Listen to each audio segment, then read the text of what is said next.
I'm just going to check the oil level before I change it, because it's parked on a slope and the dipstick is at the front of the engine, so the oil level is actually going to be showing higher because of the slope that it's on. So I'm just going to jack the car up.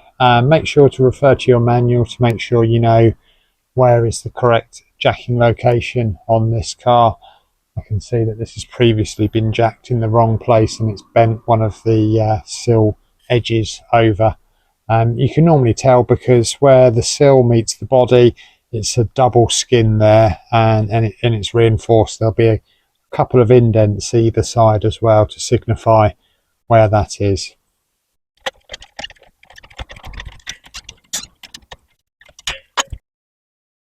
I'm going to put an axle stand under there just in case the hydraulics on the jack fail. I always keep some old bits of cardboard around, because if I do have to lay down on the floor, I don't want to be laying down in the dirt. So yeah, let's get underneath and see if we can see what we're dealing with.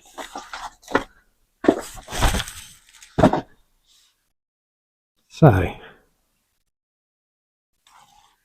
this particular car has a opening here for the oil filter and sump plug around the back here. We're going to get an oil catcher underneath the car and start draining the oil. So this is the oil catcher, but if you haven't got one of these, you could just use the empty an empty one of these or an empty bottle. You just need to cut a hole in the center of that to use it. I've got one of these, and it's going to be obviously easier to use this. Also, when you remove that, you've got somewhere to put it whilst you're not using it, and this will be where you put the sump plug when you've removed it. And then what I'll do is I'll decant the contents of this into this container, so I can then take that to be disposed of safely. I'm going to get that undone and drain the oil.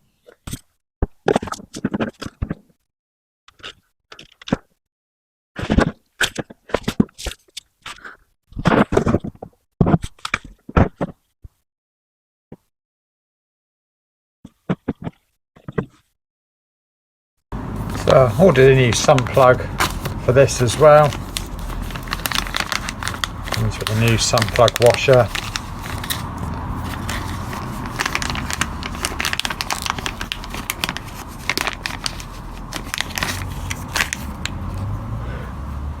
There we go, and you can never be too careful with this, because after all, if we've fitted all the new oil filter and all the new oil, and if this is leaking, you've got to take it out and dump all the oil out, and yeah, you just basically wasted the job if this bit fails. So I always recommend replacing as a minimum, the sump plug washer, but also can't hurt to have a new sump plug as well.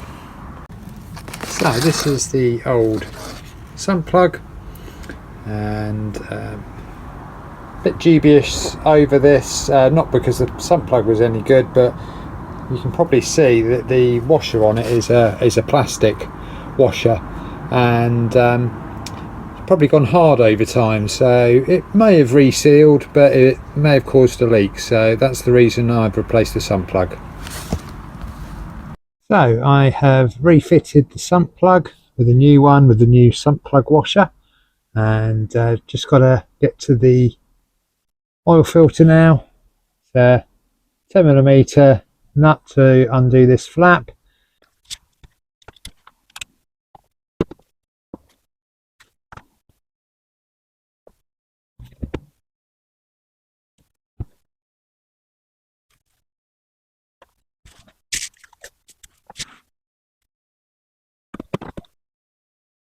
So just take that out the way so we can look inside there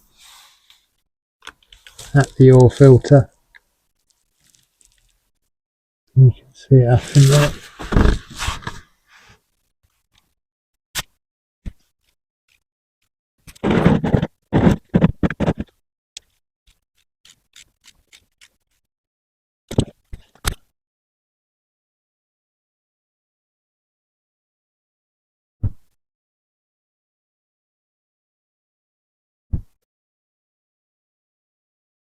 Otherwise, it's going to be a large lump of oil dumped everywhere. It's a messy part, this bit. And bear in mind that try to just put it to one side of the flat rather than moving the flat and look further across, I think it's probably because you'll need it to do different panels. Right, and remove that now. No oil coming out.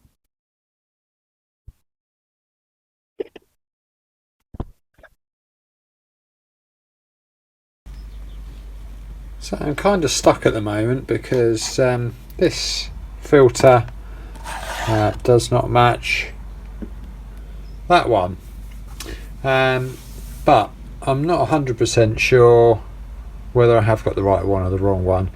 Now what's confusing the matter is that this was fitted to that and it fits extremely well, so I assumed it was part of this. But beyond that, obviously this filter here has a plastic top, that one doesn't, yeah, I'm not 100% sure whether that's correct or not. It probably would fit. I mean, they look similar size, and I'm not going to try that because it'll get it all dirty, but yeah, I think that would probably fit into there. But what's confusing the matter is this white bit here. So as you saw, I managed to get the filter off literally by turning this here. Now what it appears is that on if we look closer here, that this is actually a valve to open the bottom of the oil filter so you can drain it out without making a mess.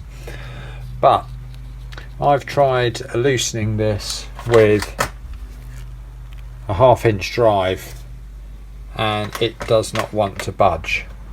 So, and this appears to be a completely wrong part. It looks to me like it is, it should have had a square peg, a specialist tool to open this. So it appears to me that something has gone wrong with this filter. There is bits of damage on this filter casing around here, and it appears to me like this is something that's gone wrong with this, and somebody has either done a botch repair or something. Now behind that there is another seal, and my intention was to remove this and to replace the seal, but yeah, we're only going to be able to replace this seal. And for the purpose of putting this back onto the car, that's going to be absolutely fine. We're going to be able to get this refitted. But I thought this would be interesting just to show how sometimes when we are working on cars, we get these little setbacks. So when this component is removed, the purpose of this plastic bit here is to go in, and you can connect a hose to it, and you can safely dispose of the oil without actually having to let it drain into a drainer can. So quite a clever little system. Shame that this has been modified so that this no longer works. So it's the next day, and I'm hoping where Halford's let me down, Amazon will fix the problem. Ordered a Bosch filter that on the screen looked correct, and 2 seals, and there we go, got the correct filter now. Yeah, this looks like the right one. Pop that over.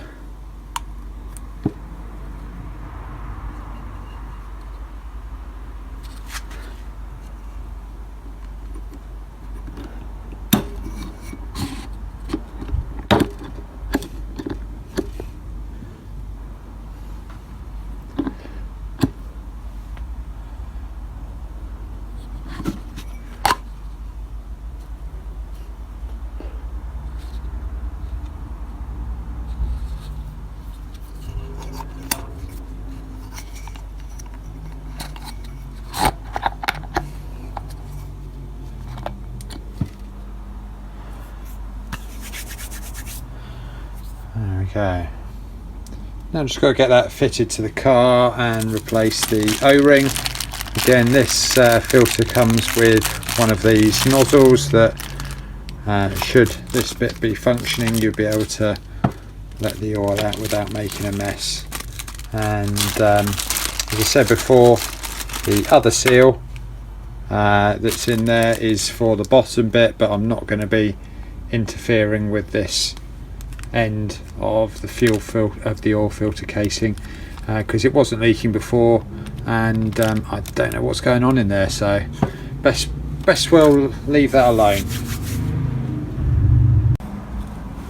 So, new sump plug in place, and I've just sprayed around with some degreaser, same on the oil filter housing. Just sprayed around some degreaser, try and remove any oil that's around there. Reason being is if there is an oil leak, you won't know whether it's old oil or new oil, so best just to have a good clean around once you're finished, just so you know what it looked like before you test drive it. So the last thing we've got to do is add some engine oil. This is the correct grade of oil for this car, and little tip there is that this is an old apple juice bottle. Just cut it, and going to use that.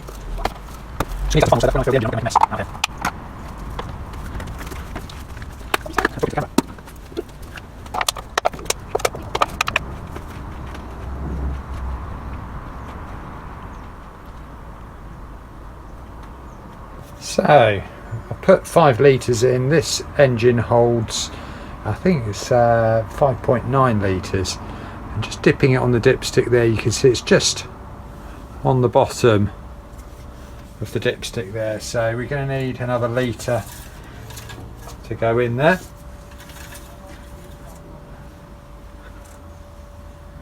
And you can see that just on the bottom there. And by chance my funnel fits exactly into the hole. On most tins you'll see that there is a measuring system on there, so that's 5 litres, so we need to add half a litre and then possibly go down to that one.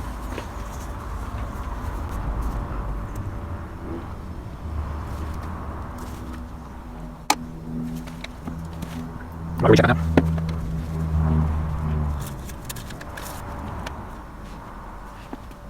I'd say it's about there. Imagine another litre.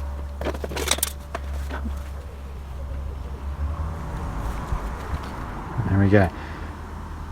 So we've added 6 litres to the engine now.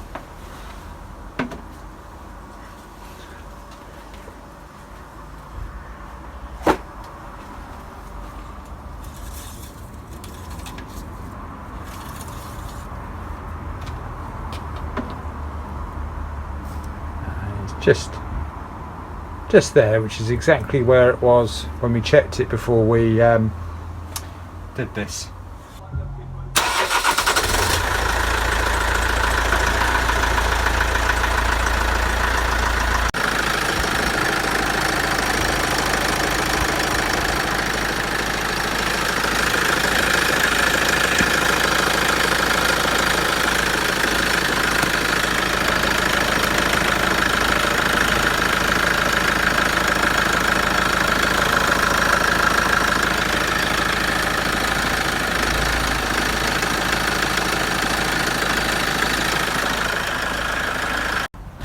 Dipstick, it's about there, so yeah, probably just needs a little bit more.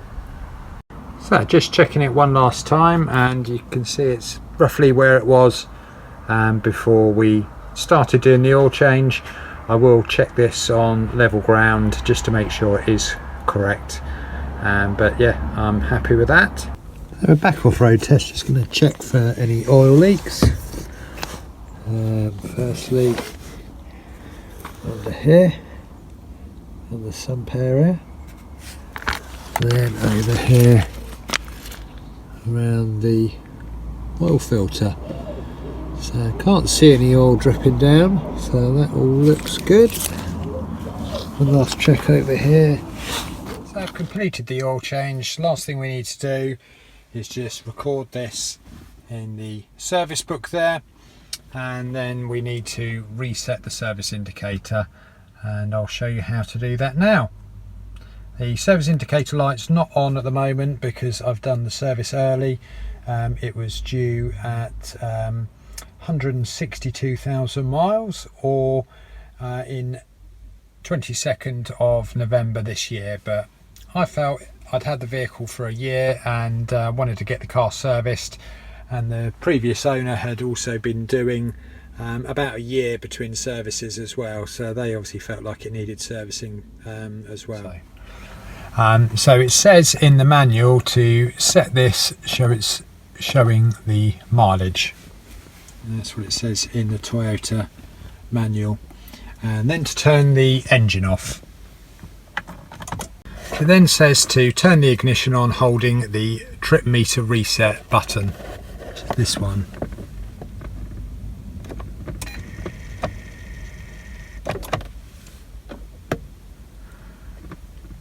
And it's counting down, and there we go, that's been reset.